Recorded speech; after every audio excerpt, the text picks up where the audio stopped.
예수님은 유대인이라면 모두 피하는 그 길, 사마리아를 통과하는 그 길을 의지적으로 선택하셨습니다. 그것은 분명한 목적이 있었기 때문이었습니다.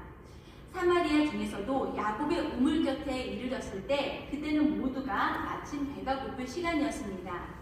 제자들이 잠시 예수님께서 드실 음식을 구하러 나간 사이에 그때 그 야곱의 우물 곁에 사마리아 여인이 물을 길러 나왔습니다. 그러다가 예수님과 여인은 대화를 하게 되었습니다. 예수님은 그 여인에게 영원히 목마르지 아니하는 영생하는 샘물이 솟아나게 하는 복음을 알려주셨고 또 참된 예배에 대해서도 말씀해 주셨습니다. 제자들이 예수님이 드신 음식을 구하여서 예수님에게 돌아왔을 때 예수님과 여인은 너무나 진지하게 대화를 나누고 있었습니다. 그래서 제자들은 저기요 잠깐만요 하면서 예수님과 여인의 대화에 끼어들지를 못하고 마치기를 기다렸습니다. 여인은 예수님과 대화를 통하여서 이분이 그리스도라는 것을 확실히 깨닫고 이 기쁜 소식을 마을 사람들에게 전하기 위해서 예수님의 곁을 떠났습니다. 그제서야 제자들은 31절에서 예수님에게 음식을 권합니다. 그런데 예수님은 뭐라고 대답하십니까? 32절에 보면 이르시되 내게는 너희가 알지 못하는 먹을 양식이 있느니라 라고 이야기했습니다. 이 말을 듣고 제자들의 고개를 갸우뚱갸우뚱거립니다. 아니 우리가 이제 음식을 마련해놨는데 다른 양식이 있다고? 우리가 자리를 비운 사이에 누군가가 예수님에게 양식을 주었을까? 라고 고민을 합니다.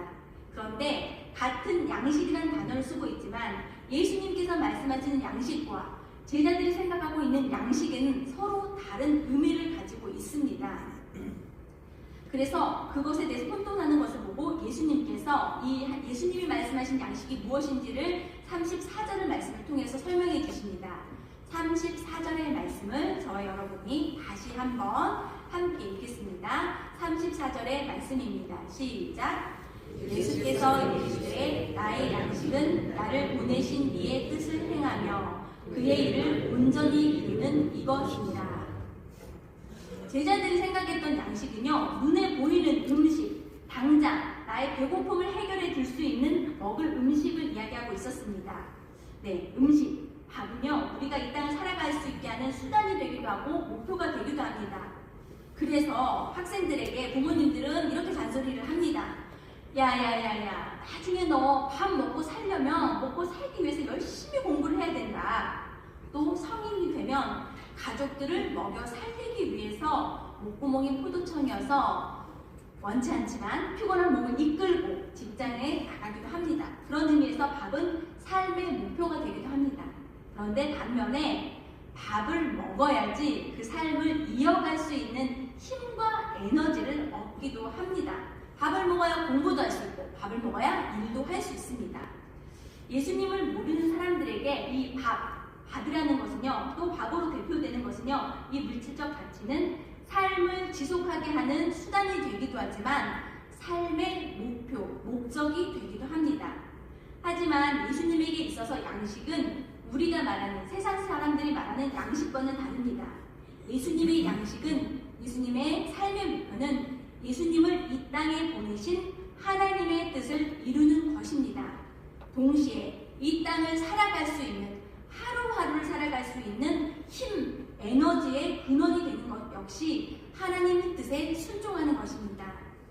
2014년도에 출판되어서 200만 부 이상 책이 팔리면서 굉장히 유행을 했던 미움받을 용기라는 책이 있습니다. 이 책은요, 스위스의 심리학자인 알프레드 아들러의 심리학을 바탕으로 해서 인생을 어떻게 살아가야 할지에 대한 귀한 깨달음을 주고 있는 책입니다. 아마 이 자리에 계신 분들도 이 책을 많이 읽으셨을 것입니다. 혹시 읽지 않으셨다면 이번 연휴에 읽어도 좋을 것 같습니다. 이 책은요, 인생을 타인에게 의존하지 않고 자기 스스로 책임감을 가지면서 살아가되 인생의 목적은 기여에 있다라고 이야기합니다. 공헌감이 우리가 삶을 살아가는 데 있어서 큰 자양분이 되고 에너지원이 된다라는 것을 이야기해주고 있습니다. 사실 생각해보면 맞는 말입니다. 여러분, 가정주부들, 여성분들에게 여쭤보겠습니다. 내 자신을 위해서 밥을 열심히, 여러 가지 반찬을 위해서 내 혼자 먹을 때 밥을 열심히 차리십니까?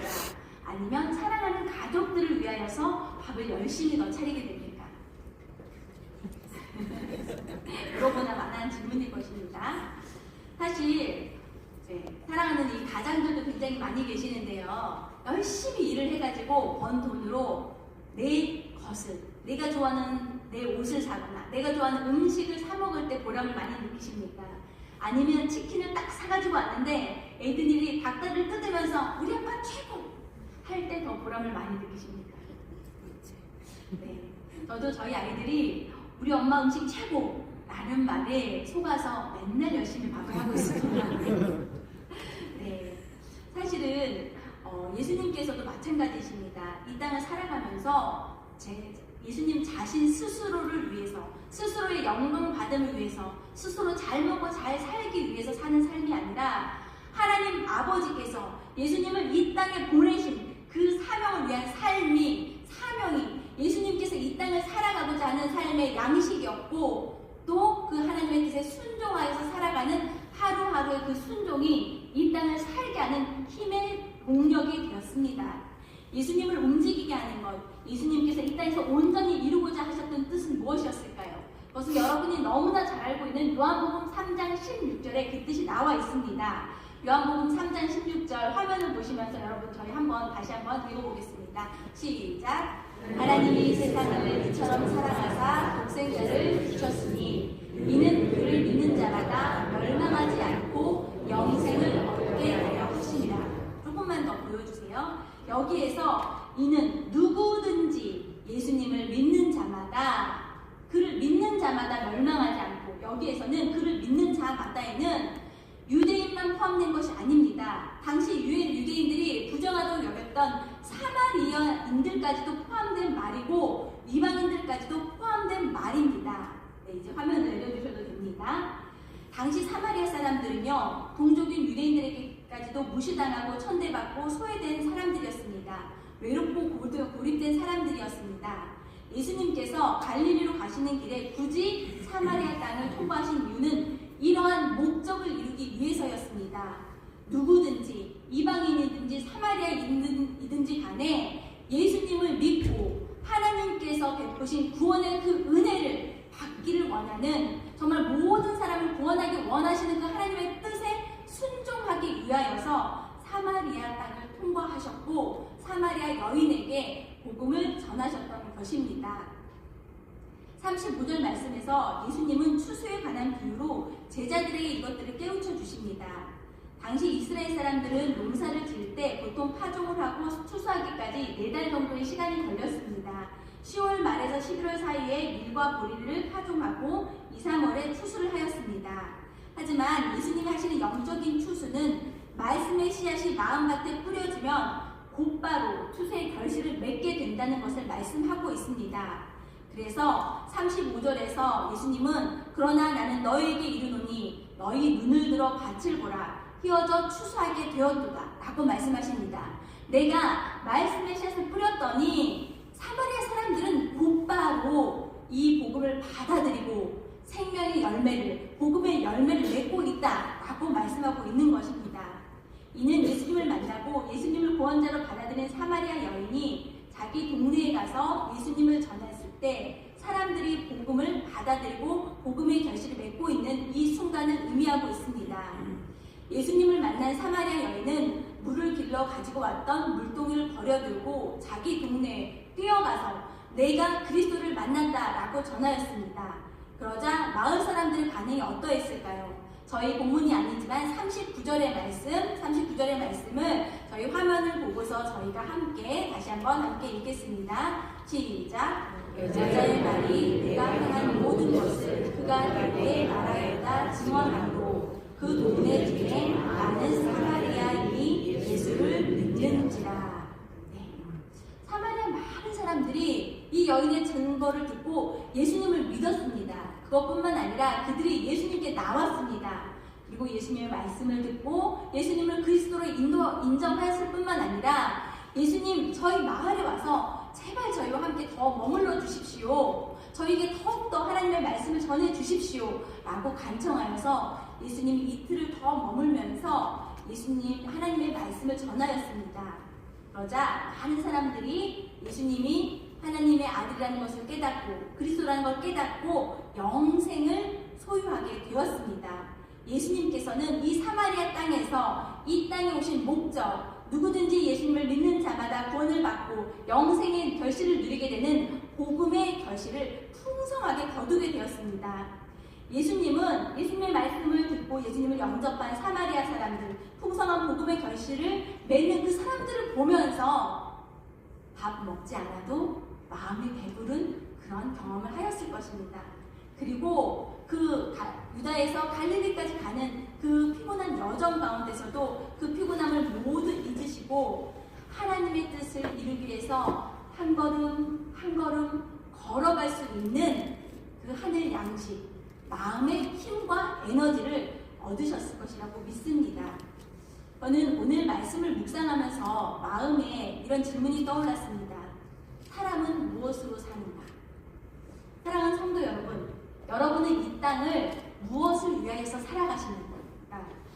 이 땅을 살아가는 것이 결코 쉽지가 않습니다. 그래서 우리는 이 땅의 삶을 광야 같은 삶이라고도 표현합니다. 이 광야 같은 삶을 하루하루 살게 하는 여러분의 삶의 원동력은 무엇입니까? 사람은 무엇으로 사는가 하는 단편 소설이 있습니다. 네, 러시아의 대문호 톨스토이가 신앙을 담아서 쓴 소설입니다. 너무나 유명한 소설이라서 여기 계신 분들 다 교양이 충만하시기 때문에 다 알고 계시겠지만 혹시 조금 잊어버리셨을지 몰라서 제가 그 이야기를 짧게 들려드리겠습니다. 가난한 구두장이 시몬이 있었습니다. 그 시몬이 술을 마시고 길을 가는데 거기서 이 추위 가운데 벌거벗은 사람 미아이를 발견하였습니다. 망설이다가 그대로 두고 가면 얼어 죽을 것 같아서 자기 하나뿐인 코트를 벗어서 그 사람에게 씌워주고 집으로 데리고 왔습니다. 그러자 이 시몬의 아내는 술에 취해서 벌거벗은 생명부지의 남자를 데리고 온 시몬에게 화가 잔뜩 났습니다. 그런데 그래도 집에서 온 손님이니까 빵을 좀 내어주었습니다. 그랬더니 이 미하일이 얼마나 배가 고팠는지 허겁지겁 빵을 막 먹는 모습을 보았습니다. 이 모습을 보면서 순간 이 시몬의 아내 마음에 측은한 마음이 들었습니다. 그리고 측은히 여기는 마음이 얼굴 표정에 드러났습니다. 이 표정을 보고 미하일이 처음으로 미소를 잠깐 띠게 되었습니다. 그리고 난 다음에 이 미하일은 이 시몬의 집에서 머물면서 시몬에게 구두를 만드는 기술을 배워서 조수로 일하게 되었습니다. 그런데 이 미하일의 솜씨가 너무나 좋았습니다. 소문이 나서 많은 사람들이 시몬의 가게에 와서 구두를 맞췄습니다. 그러던 어느 날 아주 부자인 신사가 찾아와서 최고급의 가죽을 가지고 와서 까다로운 주문을 했습니다. 이 신발은 1년이 지나도 절대 형태가 변형되지 않는 아주 좋은 구두를 만들어 달라고 주문을 했습니다. 시몬은 마음이 매우 불편했습니다. 그래서 미하일에게 네가 대신해서 이 구두를 만들라고 요청했습니다. 그런데 미하일이 알았다고 이야기를 하는데 가위로 재단을 하면서 이 가죽을 쓱 자르는데 구두가 아닌 슬리퍼 모양으로 재단을 하는 것입니다. 어떻게 하면 좋나? 라고 생각하고 있을 때 황급히 이제 금방 구두를 주문하고 갔던 신사의 하인이 돌아왔습니다. 그러면서 하는 말이 어떻게 하면 좋습니까? 우리 주인이 구두를 주문하고 돌아가는 길에 급사하였습니다. 이제는 고인되었습니다. 고인이 수의로 신을 슬리퍼를 만들어 주십시오. 라고 주문하였습니다. 한참의 시간이 지났습니다. 한 부인이 쌍둥이 아이를 데리고 와서 그 아이들에게 신길 구두를 주문하였습니다. 그런데 쌍둥이 아이 중에 한 명이 절름발이었습니다. 그래서 두 아이를 위한 구두지만 3짝의 신발을 주문하였습니다. 어떤 사연이 있는지를 물어보았습니다. 그런데 알고 봤더니 이 아주머니는 이 쌍둥이 아이의 어머니가 아니었습니다. 이웃집에 한 가난한 부부가 있었는데 남편은 먼저 갑자기 죽게 되고 가난한 어머니가 쌍둥이 아이를 낳아서 키우게 되었는데 이 어머니도 하루아침에 갑자기 쓰러져 죽게 되었습니다. 그런데 쓰러져 죽으면서 하필이면 이 아이의 발 위에 떨어져서 넘어졌던 것입니다. 그래서 한 아이의 발이 다쳐서 못 쓰게 된 것이었습니다. 이 이웃 주민은 오갈 데 없는 이 아이들을 자기 집에 데려다가 양자 삼아서 이제까지 사랑으로 정성껏 키우게 되었다라고 이야기하였습니다. 이 아주머니 이야기를 들은 시몬의 아이는 어머나 눈물을 글썽이면서 부모 없이는 살아도 하나님의 사랑 없이는 살 수 없는군요 라고 감탄하였습니다. 이 모습을 보고 미하엘은 미소를 살짝 띄었습니다. 그리고 미하엘이 갑자기 변하더니 이 시몬 부부에게 말했습니다. 이제 하나님께서 나의 모든 죄를 용서해 주셨습니다. 나는 사실 하나님의 천사입니다. 이제 내가 하나님께 큰 잘못을 해서 벌을 받아서 이 땅에 왔는데 이 벌이 다 해결돼서 떠나게 되었습니다. 라고 이야기를 합니다. 도대체 무슨 벌을 받았냐? 라고 물어보자 6년 전에 하나님께서 한 생명을 거둬들여 오라고 나에게 말씀하셨는데 그 거둬들인 생명이 너무나 안타까워서 제발 살려달라고 내가 죽으면 내 아이들은 고아가 되어서 죽게 된다고 하도 사정을 하여서 하나님의 명령을 저버렸다고 합니다. 그런데 그래서 하나님께서 너는 이 땅에 가서 사람의 몸을 가지고 이 땅에 가서 3가지의 질문의 답을 해결하고 올 때까지 이 땅에 머물러라 라고 이야기를 했다고 합니다. 그런데 첫 번째 질문은 사람의 마음속에 무엇이 있는가 였습니다.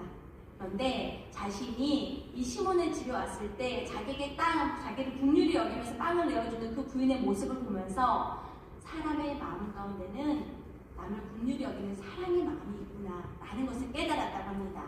두 번째 질문은 사람에게 자신의 앞날을 내다보는 지혜가 있느냐라는 질문이었는데 그 구두를 주문하고 간 부자 신사를 보면서 사람의 마음 가운데는 자신의 미래를 볼 수 있는 지혜가 없다는 것을 깨달았다고 합니다. 그리고 세 번째 질문이 무엇이었냐? 사람은 무엇으로 사는가? 라는 질문이었는데 이 쌍둥이 아이를 데리고 온 이 아주머니를 보면서 그 답을 찾았습니다. 사람은 하나님께서 주신 그 사랑의 마음으로 사랑으로 이 땅을 사는구나 라는 사실을 깨달았다고 합니다. 그 답을 찾았기 때문에 이제는 하늘로 올라가게 되었다라고 하면서 이 이야기는 끝납니다. 여러분, 사랑하는 성도 여러분은 오늘 이 땅을 무엇을 위해서 살아가십니까? 그리고 오늘을 살아갈 수 있는 그 이유는 무엇입니까? 여러분의 삶의 원동력은 무엇입니까? 겨울이 되면 아침에 일어나는 것이 더욱 힘듭니다. 따뜻한 이불, 안락한 집을 벗어나서 사람들 틈에